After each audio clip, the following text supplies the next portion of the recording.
What's going on, ladies and gentlemen? Welcome back to another episode of Cut the Crap. I'm your host, Christian, and look who is back, Steven. What's going on, homie? Working hard. Tell you, man, it's a hardworking dude, man. If you guys want to know what a hardworking man is, if you Google it, it's going to be an image of this guy right here. Yeah, right. Man, it's good to see you. Welcome back in the show. You know, we haven't seen you in a couple of weeks. I know you've been super busy, but we all have missed you truly. You know what? We've been waiting for this episode to do with you, specifically you, because we love your output on this, and certain things you post just always make me be like, ooh, I want to say something, but I'll hold it quiet till we talk about it. So we're just going to jump into it. It is Cut the Crap. Today's episode is pretty interesting. It's called Breaking Laws/Rules. Are some laws/rules okay to break? So go ahead, Steven. The floor is yours. Are some laws/rules okay to break?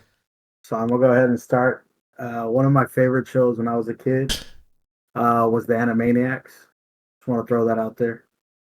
Wheel of morality, turn, turn, turn. Tell us the lesson that we should learn. Start with that. Second, the reason why I say bringing morals into this, just because something is legal doesn't make it right.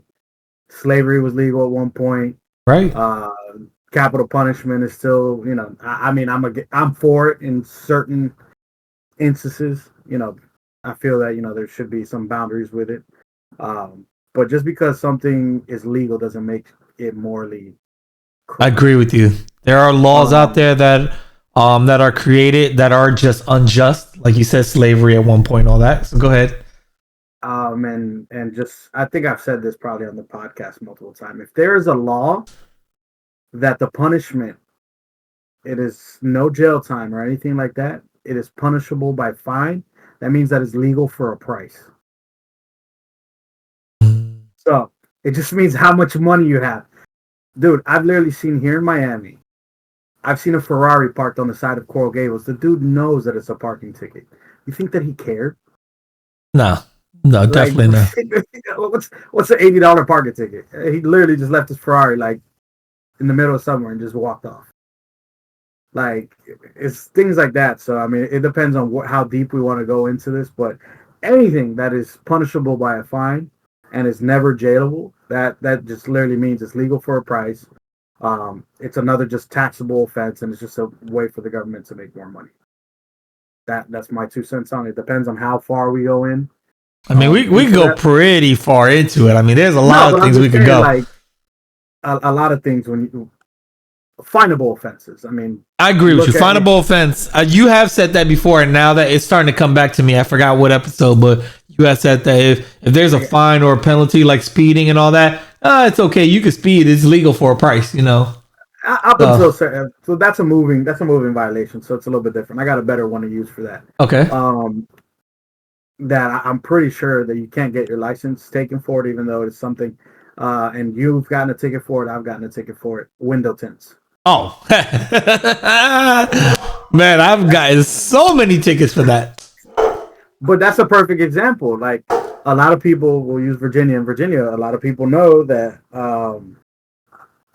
whatever their tint laws are. In Virginia, it depends on the day, man. The police can be asshole, or they just let you go. You could go years without getting a ticket and having those tints, but all of a sudden you get one, and it brings like three right back to back. And the answer is usually, either you pay the fine or you take it off. And a lot of people in Virginia, they're cool with just paying the fine. Yeah, exactly. And Virginia tint laws, just to let you guys know, is it must be backside window is 35%, front side window must be 50% light in. So that's 50% is really light. Like, here's an example for Florida tint laws. The front windshield in Florida must be at least up to 28%, and the back could be as dark as 15%. So that's a huge difference we're talking. Now, granted, Florida has a lot more sun than Virginia and all that, but it is true what Steven said. I remember I had my 20% all around, and it just depends on the person. The cop will pull you over for it. I remember actually I got pulled over and I talked my way out of a tint ticket because I got pulled over by undercover and I said, dude, your tints are darker than me. How are you going to give me a ticket for it? And he thought about it. He was like, well, mine is used for other purposes. I was like, it doesn't matter. You're still a government vehicle. You have to follow the law. And then he got quiet. He was like, I'm going to give you a warning this time. Just get your tint removed. And mind you, and I mean, again, this is an officer that was probably having a bad day one time when I got pulled over. For tints, I got pulled over in Hampton. I had Florida tags on my car. And I remember this. I had 5% maybe around the whole thing. Mm-hmm. Dude pulled me over. I was like, oh, I don't live here. I was living there, but I handed him my Florida license, my registration, and he tried to give me a ticket. And he was like, oh, you're operating the vehicle on the grounds of the Commonwealth, so you need to abide by Commonwealth law. So I told him, I was like, so if I'm driving from Florida to New York, what am I supposed to do? Take a detour around Virginia? And this officer told me, yes, that's what I'm supposed to do. Yeah. I need to abide by the Commonwealth law. I was. No, you went. I remember this one because you even went in further. You were like, what about the state inspection? I don't have a state inspection sticker. Yeah. And what about that? What about front plates? And man, I remember that story. I went in on that guy, and I was arrogant at that point. I had, a little bit of money. I literally took out a wad of cash, and I was like, how much is it? You want me to pay right now? I was like, I paid thrice over. And he tried to be like, oh, are you trying to bribe me? I was like, no, I'm just trying to pay the fine because I need to keep going. Yeah. And yeah, that was a fun time. Yeah. But yeah, man, laws, it depends on the law you're looking at. Yeah, it does. And just to let you know, these are light laws. We're talking about that. I agree with Steven. Some laws are meant to be broken or okay to be broken. We could go deeper laws, historical laws, like Steven said, when slavery was okay, we had the civil rights movement, Rosa Parks, Martin Luther King, they did civil disobedience and broke many laws, which was, they were doing it though for the right cause. You have women suffering, protesters for illegal voting and challenging injustice. You have the Underground Railroad going, there's so many different things. Now those are laws that I agree with Steven. There's some laws that are okay to be broken if you're doing it for the right cause. Now this is where we're going to go in. I'm just laughing at the civil disobedience. Civil disobedience, that's a charge that white people get. Colored people don't get that. That's called resisting arrest, dog. That you're right, but in the fact sheet that I have, they called it civil disobedience. So now again, breaking law, slippery slope. Really depends on which way you go. There are laws to protect people from illegal against theft, violence, fraud. I tell you, if you live in the state of Florida, I forgot what county, Polk County or something like that, the sheriff is okay with you shooting them. And he said, please shoot them and kill them. Make our job easier. So when we come, we just take the body away. We will not put you in jail for defending your property. He literally said that. If you think I'm joking, watch a clip on TikTok, YouTube. It's all over. Like, a lot of people don't like him because he's super arrogant sheriff. And I don't know how he's still living, because he's put on all war against gangs and bikers and all this stuff. But yeah, so there are laws there that are protect you, consequences, for against stuff like that. Now, there are gray areas to the laws, right? And this is where we get into. And the reason why we brought this up, and I forgot what we were talking about, Steven. We'll have to go back and listen to the episode. Me and Rex, we were talking about it, and it somehow got brought up about the new presidente of the United States and the immigration laws that are going through. And there was an article we had read, or he had read, that he had brought up about it. Oh, we were talking about US and Canada. That's what we were talking about the whole banning stuff. And then somehow Mexico got brought into this. And we had talked about the immigration laws. And then we wanted to kind of get your input on that. How do you feel about the immigration law? Now, we both have family from, I guess you could say, immigrants from Dominican Republic on both sides and all that. I personally don't think crossing the borders breaking the law. Okay, that's where I'm trying to get to. What do you think about that? Do you think that's breaking the law? No. Do you think what they're doing is illegal, even though it states it in the Constitution, coming to America without the right paperwork is illegal?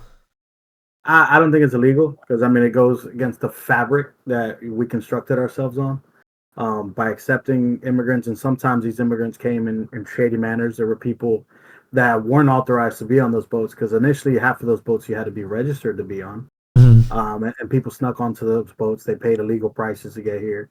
I mean, you could literally just watch fucking The Godfather. You know, there was sometimes kids coming over on those boats with, you know, it's just their parents just offing them. So it goes against the very fabric of what this country was built on. I mean, we were built on illegal. I'm gonna play devil's advocate here for you, just a little bit. Now, I love how you said it's built on the fabric, which is true. Granted, before I get started, I want to say I am a descendant of an immigrant. My grandmother came here from Dominican Republic. She was a child of 8, 9. One of them, I can't even remember now how many aunts and uncles I have. She came here first to better her life. She got a job in a warehouse. She made enough money, raised money to bring her brothers and sisters down here, then bring her parents down here, and she raised them all. She supported them all with her job. She did everything she can, and you know, she went about it to get out of Dominican Republic to get to a better life, which then brought my father down here and all that good stuff, and that's how it all started. My grandma did, after, eventually go through it the right way to get her citizenship. But you know, she did come here illegally originally for a better life. So I'm gonna start off with that. Now, this is completely devil's advocate. I'm not saying I feel this way, but we're gonna jump into it now.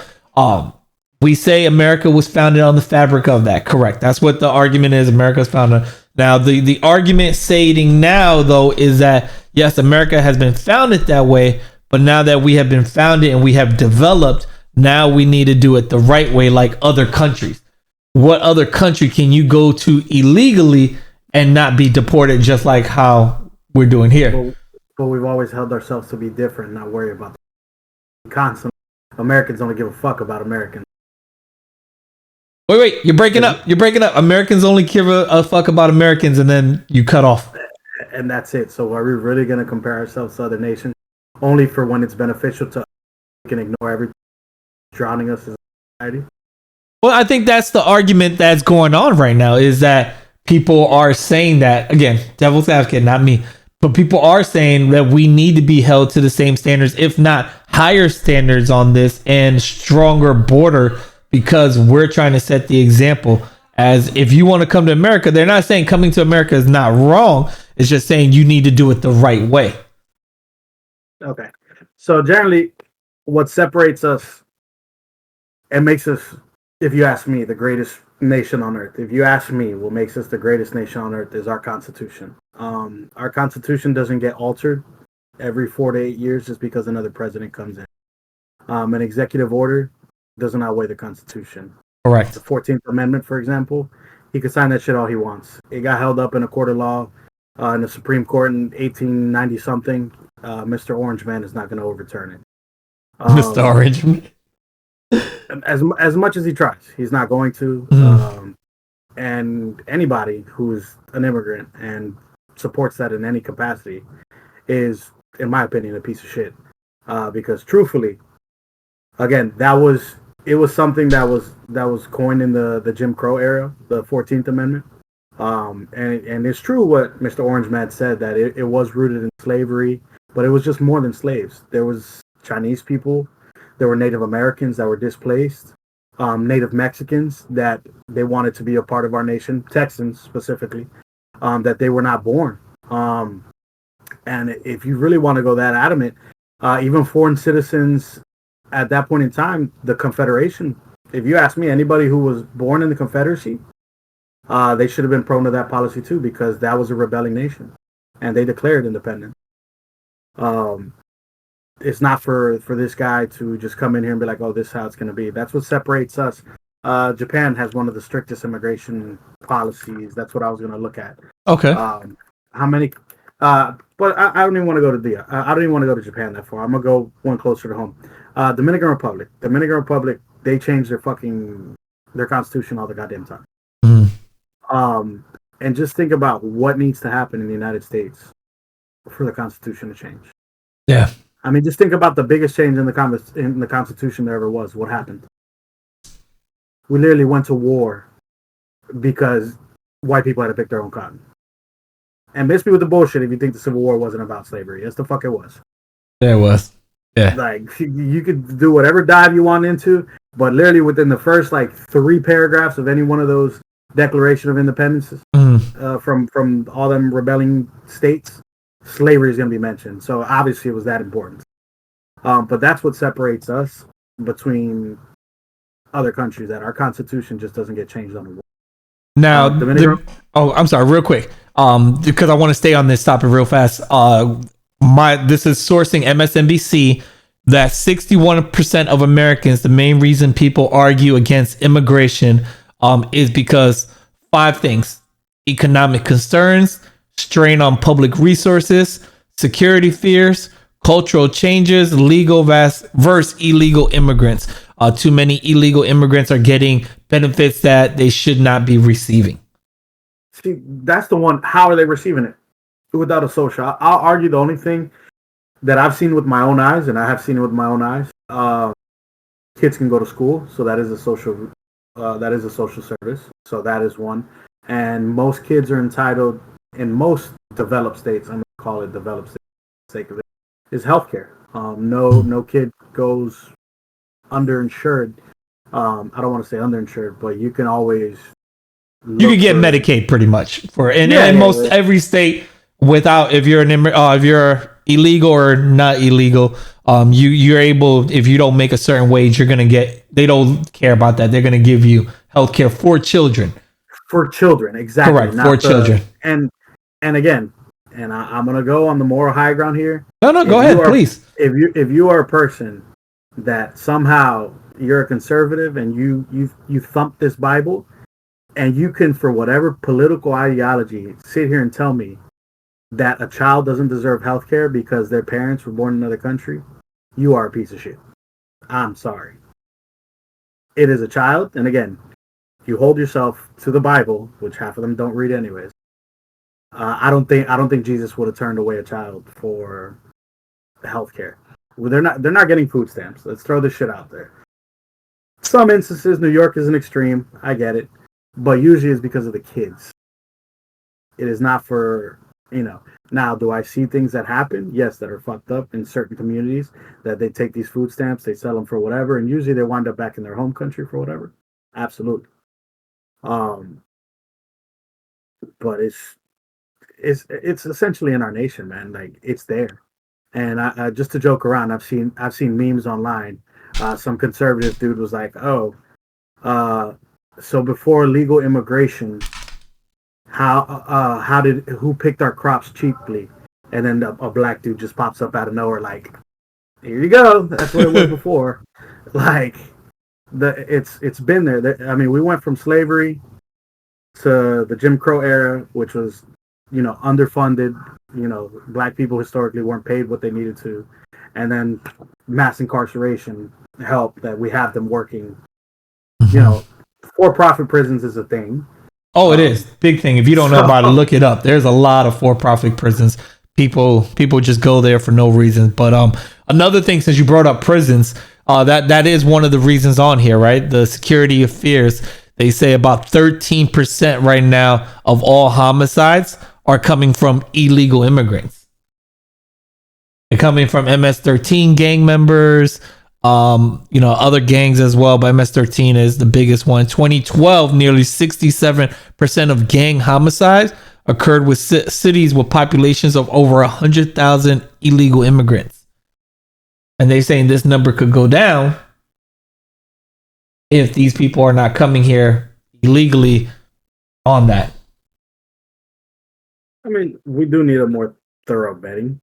And again, one of the things that's a big issue here is when, like, people with papers get arrested and they're released. Like, if they didn't have papers, just deport them from the beginning. Like, I'm giving you a pass that you're here. But, like, one time in Virginia, there was a dude that had three DUIs and he was illegal. Like, how do you get past the first one and you don't have papers? I would have deported you right there.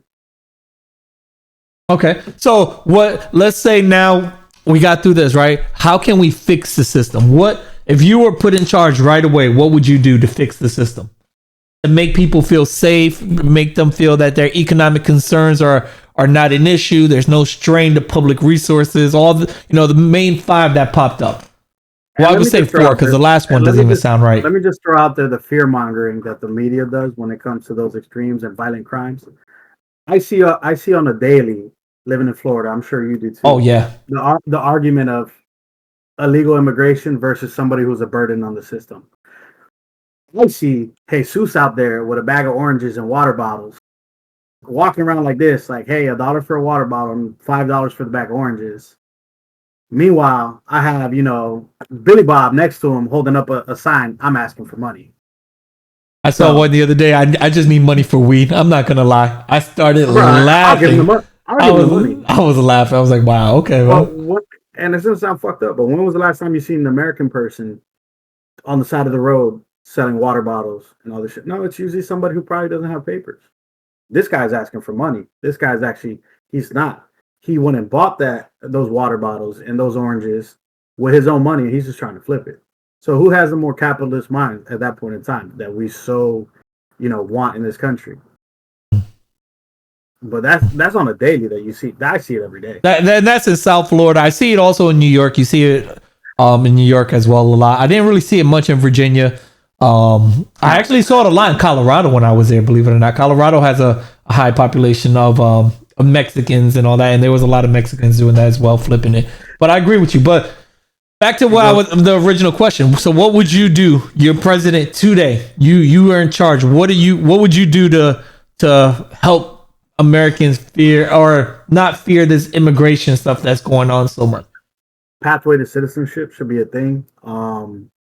Dude, we have needs. At the end of the day, working for a residency, like kind of like community service, man. If you really want it, hey, we're not gonna.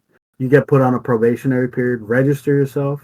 We'll find you jobs. We'll help you, and after a couple of years, hey, here's a residency. Which after that, then 10 years, you become a citizenship.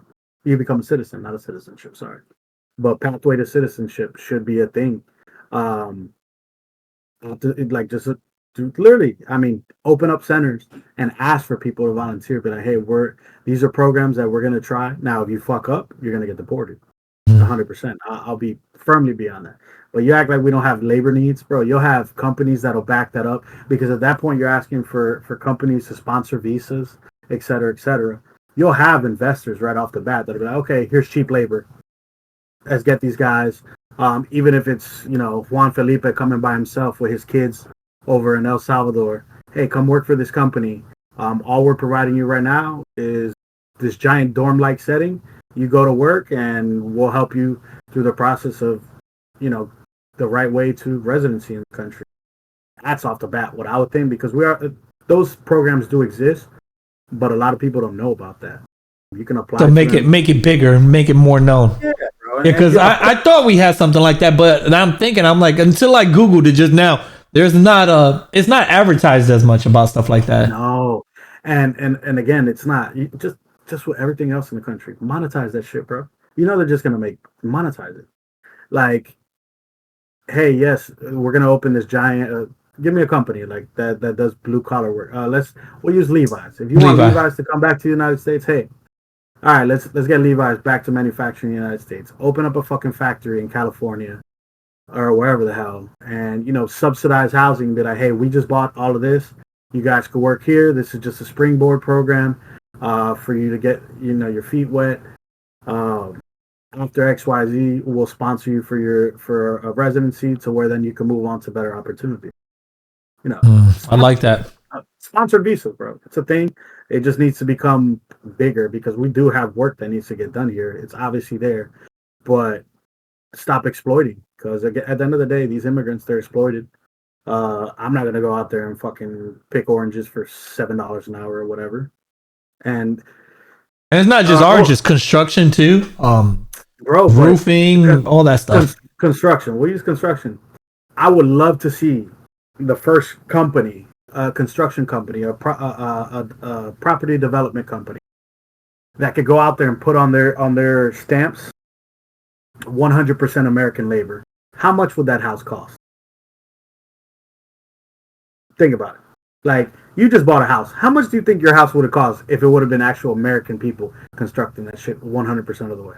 Oh no, you're right. I think I told you guys this story before. When the house was being built, me and Christina were coming weekly to check on it, checking on the update, seeing what they did. We were so excited. And one week we came and there was kids working with their father doing flooring. And Christina looked at him and like, what? He's like 15 years old, 14 years old. He's out here working. It was hot summer day, tank top. He was sweating. He was eating McDonald's and he was working. And you see his family probably got paid for it. His dad probably got paid for the job or got the contract for it. And he keeps it within the family, teaching his son, good habits to work. So, hey, kudos to the dad, because you don't see that often, but it is, you do see it. But again, think about what would the cost be if you actually got out there and you put, how we put beef. Your mic just went out. Wait, your mic just went out. You know how we go out there and put what? On beef, we put 100% USDA certified. Oh, yeah. Uh-huh. Bro, imagine if you put that on a construction site. What would the cost of that property really be? And then you leave it to the people. And guess what's going to happen to that company? There's going to be a few that'll pay for it. But then when the rest of the world, the rest of the country, the population realizes, be like, okay, these, that are built by Hispanic people, which are probably built quicker, well, that's bullshit. And it's going to be way cheaper. Which way they're going to go? Yeah. Definitely. Hispanics have a big say in America. One thing that always drives me crazy, and it's sad because I hear it here in Florida with my job. Again, you guys don't know what I do, but let's just say I do.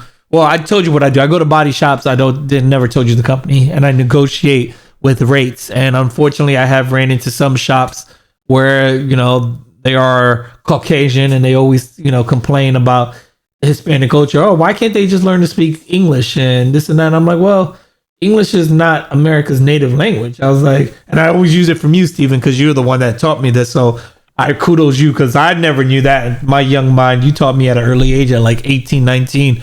You're like, did you know this? I was like, actually, no, I didn't. And for the people listening, if you don't know, America does not have a defined language. We do not have a set language like other countries. English is not our language, our native tongue. Like a majority of people speak it, but we do not have a defined native tongue here.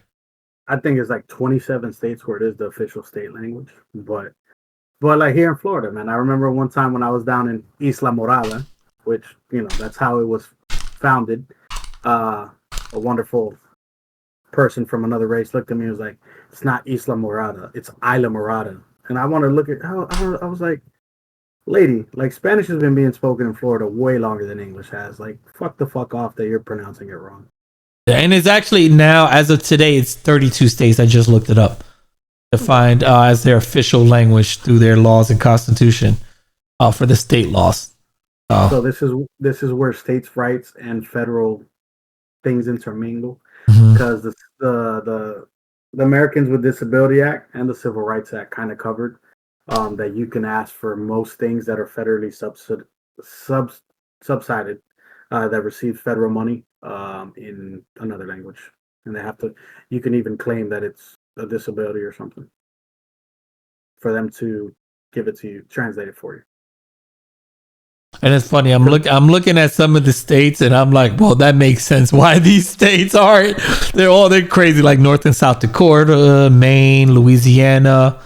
One state up I'm shocked on that's up here is New Mexico. Florida's on there. Florida's on? I haven't got that far down. Hold on. United States District Court, Carolinas. Oh, you're right. Florida is on here. Okay, I wasn't expecting that. Alabama. I see most of, like, Arizona. I was shocked about. Arkansas, California, Colorado, Florida, Georgia, Hawaii, Idaho, Illinois, Indiana, Iowa, Kansas, Kentucky, Massachusetts, Mississippi, Missouri, Montana, Nebraska, New Hampshire, both the Carolinas, both the Dakotas, Oklahoma, Tennessee, Utah, Virginia, West Virginia, and Wyoming are the states that have it. So That is kind of interesting. It's that old European joke. What do you call a person that speaks two languages? What? What do you call it? I'm what? Oh, a spick? I'm bilingual, sir. Oh, oops. Bilingual, sir. A person who speaks three, we could go trilingual, and then there's another. Is it poly person who speaks? I can't remember that. I'm looking it up as well. Person that's a polyglot, if I pronounce that right. Quadrilingual is for 4. Linguist, Bilingual, trilingual, quadrilingual, and multilingual that speaks multiple languages, 5 or more. Polyglot, whatever. Or polyglot. Multilingual or polyglot, it says, yeah. Speaks multiple languages, usually 5 or more. What do you call a person that speaks one? I don't know, it doesn't say it. American. For real, bro. Like people here are like so proud that they only speak one. Bro, I just couldn't imagine living. Wow. Wait, your mic went out. You couldn't imagine listening to music in one language. Oh, yeah. A lot of people do that only in one language. A lot of people do that. But guys, listen, this is the end of today's episode. Please let us know what you guys think about the law breaking. What do you agree? Are some laws okay to be broken? Are some laws not okay to be broken? What do you agree about the immigration? If you're here in America, we'd love to hear your feedback. If you're not in America, we got a large Sherman listening. We'd love to hear your guys' feedback. You guys went through the whole Nazi regime back in the days, so love to hear how you guys think about that. I'm shocked, honestly. You guys, I'm not even joking. We have 14% of our listeners from Germany, which is shocking. I love it. I'm gonna chime in there because Germany doesn't fuck around with people that lose a war. Remember, anything Nazi related is illegal in Germany. They didn't build fucking statues and holidays after that. Like Americans with the Confederates, they lost, and we glorify these fucking losers every day. Well, listen, guys, we appreciate you guys. If you're watching on YouTube, go ahead and hit that thumbs up. Leave a comment down below. We'd love to hear from you, and also subscribe if you're not. If you're on the regular platform, as far as Apple Podcasts, Spotify, iHeartRadio, whatever you're listening to, we appreciate you guys. Also send us an email at cutthecrap2ps1@gmail.com. So that's CUTTHECRAPP1@gmail.com. Or you can send us a message on Facebook, Instagram, TikTok, Twitter, Discord, whatever you want. We do appreciate you guys for listening. Like always, till next time, have a good one. Peace.